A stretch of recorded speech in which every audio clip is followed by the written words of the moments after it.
அனைவருக்கும் இனிய காலை வணக்கங்கள். குரு நாடி ஜோதி நிலையம், வைத்தீஸ்வரன் கோவில், பாரம்பரிய கணித ஜோதிடர் மற்றும் நாடி ஜோதிடர் ஜெய செல்வ கணபதி. நம்ம பஞ்சாங்கங்கிறது 5 அங்கம் தானே. பஞ்சாங்கம் 5 அங்கம் தான். கர்ணம், யோகம், திதி, நட்சத்திரம், வாரம்.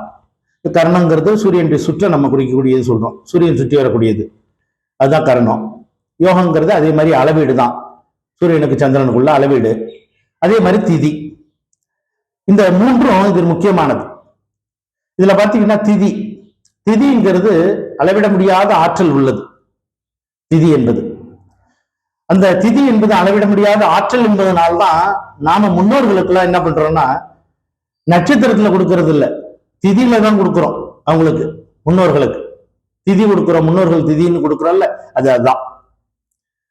இந்த திதி பாத்தீங்க அப்படின்னா வளர்பிறை தேய்பிறைன்னு வந்தாலும் கூட அந்த திதி முழுமையா அந்த 15 திதி ஆற்றல் மிக்க திதியா இருந்தாலும் அதுல சில குறிப்பிட்ட திதிகள் மிகுந்த ஆற்றல் வாய்ந்தவை.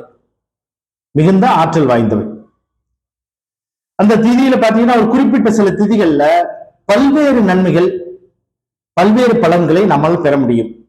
அதற்கு மனம் ஒருங்கிணைக்க வேண்டும். மனம் ஒருங்கிணைத்து செய்தால்தான் எந்த பரிகாரமும் உங்களுக்கு கூடி வரும்.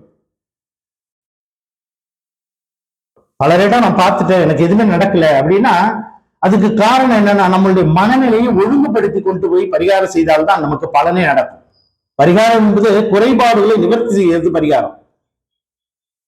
அப்ப என்ன பண்ணணும், மனம் நம்ம பிறக்கும் போதுல இருந்து உறங்காமல் இருக்கக்கூடிய ஒரே ஒரு உறுப்பு என்ன அப்படின்னீங்கன்னா ஒன்று மனம் மட்டும்தான். உறங்காமல் இருப்பது மனம் மட்டும்தான். நாம தூங்கும் போது கூட அந்த மனம் கனவாக நமக்கு காட்சி தருகிறது. அப்ப மனதை ஒருங்கிணைத்து இந்த பரிகாரத்தை நீங்க செய்தால்தான் எதுவுமே உங்களுக்கு நடந்தேறும். முதல்ல பாத்தீங்கன்னா திருதியை திதி, 3வது திதி, பிரதமை, திருதியை, திருதியை. இந்த திருதியை திதி என்பது நீண்ட நாட்களாக கல்வியில தடை, உயர் படிப்புல தடை, மாணவர்கள் கல்வியில மந்த நிலை, வேதங்கள் பயில்பவர்களுக்கு சரியான வழிமுறை கிடைக்காமல் போகிறதல், இறை வழிபாட்டுல செல்பவர்களுக்கு நீண்ட காலமாக தடை, அதுல ஒரு நிறைவு இல்லாமல் போகுது. இது மாதிரி பல்வேறு உபதேசங்கள் சம்பந்தப்பட்டது, இந்த மாதிரி பல்வேறு சம்பந்தப்பட்ட கல்வி சம்பந்தப்பட்ட அறிவு சார்ந்த இந்த விஷயங்கள் இது எங்களுக்கு கிடைக்கல, இதுக்கு பல பரிகாரங்கள் செஞ்சுட்டேன், எதுவுமே நடக்கல அப்படின்னு சொல்பவர்கள் செய்ய வேண்டிய வழிபாடு முறை திருதியை திதி என்று பழமையான சிவாலயம் சென்று சிவபெருமானுக்கு வஸ்திரம், வெண்பட்டு வஸ்திரம் சாற்றி, கொண்டக்கடலை இருக்குல்ல, வெண்பட்டு வஸ்திரம் சாற்றி கொண்டக்கடலையை, அதாவது கொண்டக்கடலை தானம், ஆமா தானமா கொடுக்கணும். அங்க வெண்பட்டு வஸ்திரம் எல்லாம் சாத்தி மாலை சாத்தி அர்ச்சனை பண்ணிட்டு வெளியில் நிறைவா அந்த கொண்டக்கடலை தானங்கிறது கொடுக்கணும். தானங்கிற பேருக்கு சில பேர் என்ன பண்ணாங்கன்னா குறைவா எடுத்துட்டு போய் அந்த இடத்துல நிறைவா வந்துருவாங்க. அப்ப நமக்கு பற்றாக்குறைங்கிறது நிலை ஏற்படும். அந்த நிலை இல்லாமல் நிறைவா அதை செய்யறது சிறப்பான ஒரு வழியை செய்யும்.